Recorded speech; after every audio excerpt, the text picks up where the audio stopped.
La Biblia obviamente solo nos cuenta la historia de la relación entre este comandante militar y no judíos. Eso es una familia de judíos, es decir, la familia de Jacob. Porque si leemos bien la Biblia, vemos que la mayoría de las otras familias, parientes cercanos, fueron exterminados. Entonces, cuando se dice que Yahvé es el Dios de los judíos, ya no estamos ampliando porque en realidad es el comandante militar de Jacob quien entonces asume el nombre de Israel. Pero el hermano de Jacob, gemelo, ya estaba fuera del pacto. Así que en realidad estamos ante un libro con el que no tenemos absolutamente nada que ver. Absolutamente nada. Cero. En la forma más total y absoluta. Ese libro es sobre los israelitas. Y punto. ¿Qué es este libro que llamábamos la Biblia, este conjunto de libros? ¿Cómo nació? ¿Cómo se formó? Simplemente la historia de la relación entre los que están allí, es decir, entre ese individuo llamado Yahvé y la familia de Israel, y con razón se dice en las escrituras, Dios, o en las traducciones, Dios es un extraterrestre. En cambio, cuando se dice la Biblia no habla de extraterrestre, en realidad sí también queremos considerar a Dios como nos lo ha vendido la teología. Pues es la descripción clásica de un extraterrestre. No pertenece en este mundo, con características diferentes a la nuestra, no pertenece a la especie humana, viene de otra parte y en los diccionarios italianos uno cómo se define. Extraterrestre. Así que la primera teología no puede llamarla ciencia. La primera forma de pensamiento que dice que la Biblia es sobre un extraterrestre en la teología. Es decir, incluso si no les gusta. ¿No te gusta qué? Oírlo. No le gusta. Que le digan que también está hablando de extraterrestres estos cristianos o estas personas que vienen de la teología, del teísmo. Obvio. Aunque últimamente los teólogos, incluso en la escuela católica, han estado tratando este tema. Ni siquiera el Papa ha dicho algo últimamente sobre la posibilidad de todo esto. Es como que si estuvieran preparando el campo para estas revelaciones. Este es algo, o esta es la impresión que tengo yo también, en el sentido de que algo se está preparando en el transcurso del cual se nos dirán cosas por el momento que todavía están ocultas, pero que sin embargo se nos dice a través de diversas formas, como por ejemplo a través de la filmografía, que obviamente se presenta en forma de ciencia ficción, y está claro que en definitiva lo tomamos como ciencia ficción y más. Pero digo, si pensamos que Superman fue inventado por dos judíos, su verdadero nombre inicial es Kal-El. La palabra El es el singular de Elohim. Kal significa rápido y ligero. Por lo tanto, Kal-El, que cuando yo era pequeño se llamaba Nembokid, era un El rápido y ligero, venía de otro planeta, más poderoso que los hombres pero mortal exactamente como el Elohim bíblico. Entonces desde los años 30 del siglo XX, que por lo menos los judíos le hemos puesto los ojos encima y hemos usado el nombre de, como decir, Dios, así que, bueno, perdón, me perdí. Dijiste mortal al final, porque Superman en realidad puede morir. Entonces, ¿son mortales estos Elohim? No hay duda. La Biblia lo dice. Así que Yahvé también es mortal, seguramente. Entonces, nos preguntamos, tal vez se ha ido. Y de hecho hay alguien que me dice, no tiene miedo de que Yahvé aún siga vivo. Esto le digo lo que está escrito en ese libro. Si lo que está escrito en ese libro no le hace quedar muy bien, no es mi culpa. Sí, hay que tener razón. Bien, y suena genial. Quería, por tanto, llevar aquí una pregunta.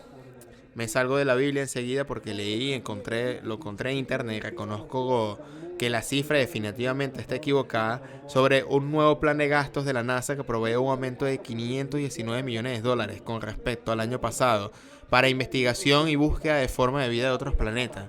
Los viajes a Marte, llegando así a un total de 18.500 millones de dólares. 18.500 millones de dólares al año si es posible.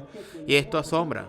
Porque uno puede pensar mal y se dice uno, esto va a gastar mucho dinero, me parece mucho, y la pregunta que uno se puede hacer es la siguiente. Entonces, como todo esto es ultra secreto, todo lo que se descubre está contenido en los llamados archivos que Hillary Clinton le hubiera gustado mostrar al mundo, pero que no le eligieron. Y de hecho, es un largo etcétera. Pero si uno fuera un ciudadano estadounidense, uno se podría en pie y diría, pero ¿por qué estamos gastando Pero si yo fuera escéptico del tema, ¿por qué estamos gastando 18.500 millones de dólares buscando extraterrestres con toda la pobreza que tiene Estados Unidos o el mundo? Entonces, mientras tanto, esto es una curiosidad. Uno sabe que la NASA fue fundada por los científicos nazis después de la Segunda Guerra Mundial, que fueron sacados de Alemania, es decir, de América, fueron sacados de Alemania y traídos a los Estados Unidos, y la NASA fue fundada por ellos. NASA en hebreo significa subir y levantar. Si se lee con la letra S, Saint, si se lee con esa S, Shin, significa engañar, burlarse y también mentir. En otras palabras, tenía una nota que me decía que terminaste o que terminé un tema sobre el cual había escrito. Hay una frase de Van Braun en su lecho de muerte. Quién sabe si también dijo esto, pero no importa, ya que no es tan inteligente si lo dijo o no lo dijo. Este hombre debería haberlo dicho antes de morir, pero se lo atribuimos a él. Era un científico nazi que luego fue indultado. Hay personas que tuvieron un final horrible, pero él trabajó en Estados Unidos hasta el final de sus días. Había creado cohetes para Hitler y la misión Apolo a la Luna en ese entonces. Esta misma persona en su lecho de muerte hubiera dicho, primero con los rusos, luego con los terroristas, luego con los orientales, luego tocará a los extraterrestres, pero todo lo que dirán es mentira y usarán la falsa nave extraterrestre ya construida para nosotros en la época de Hitler. Esto es grande, esto es bastante grande, lo pueden observar. Y arrojamos luz de esperanza a todo esto. Todo lo que dirán es mentira. Es mentira. Y usarán los últimos leones para decir por qué los alienígenas serán el último coco que usarán para enfrentar a todos contra un enemigo. Y por lo tanto nos hacen pensar siempre en términos de guerra. Primero los rusos, luego los terroristas, luego los orientales, un enemigo, cualquier cosa, alienígenas, es todo lo que dirán. El enemigo es de hecho el instrumento con el que gobierna o que se gobierna evidentemente. Esta es la idea del enemigo y todos estamos dentro de la valla. Estamos en un rebaño, todos hemos sido entrenados efectivamente para ser italianos, es decir, en el sentido que se nace en un lugar determinado y a partir de ese momento comienza el adiestramiento, como se hace con los animales. Entonces yo nací cerca de Francia y me formaron para ser italiano. Entonces me dijeron inmediatamente, tienes esta lengua, estos valores, esta historia, estos hábitos, estas costumbres y por supuesto esta religión.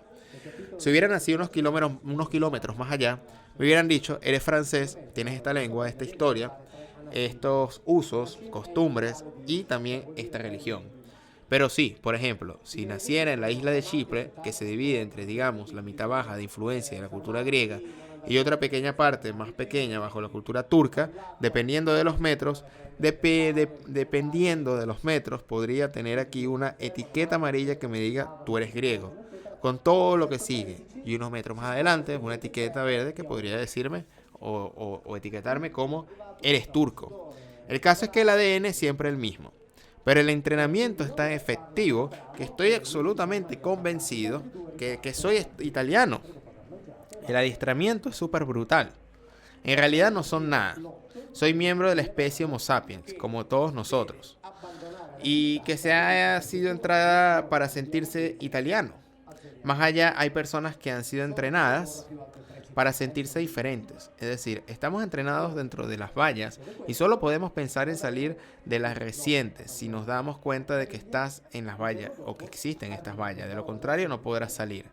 Pero hay mucha gente que no quiere escuchar esto, pues porque la valla nos separa notoriamente del conocimiento de quien sabe las cosas, simplemente de los demás. Sí, de los demás para protegernos.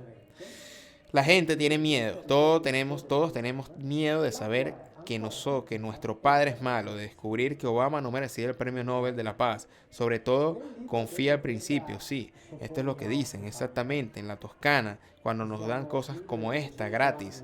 Pero da miedo descubrir que esta gente, que nuestros políticos, que hasta el Dios de la Biblia, son seres que intentan manipularnos, que luego tienen o vienen de otra dimensión, de otro planeta, y eso también tiene poca importancia, pero es como decir, mi padre me ha alimentado hasta ahora, que me dijo qué hacer, me enseñó la ley, me dijo que obedezca la ley, entonces es una máscara colosal.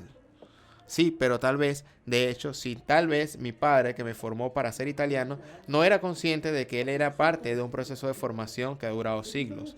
Es solo cuando lo entiendes que entonces empiezas a hacer otro tipo de razonamiento, porque si no, estás dentro de él y estás dentro de él, porque de todos modos, en cierto modo, en cierto aspecto, sobre todo en ciertas partes del planeta, ellos aseguran que tengas todo en cuenta. En el sentido de que también te regalen juguetes para que te diviertas. Porque entonces sabrás que la única diferencia entre los juguetes de niños y de los adultos es el costo. Por los demás todos somos iguales. Entonces, si poco a poco empezamos a entender que así son las cosas, está claro que esto lleva tiempo. Entonces, es importante saber esto y poder identificarlo a la hora de hablar del adoctrinamiento religioso.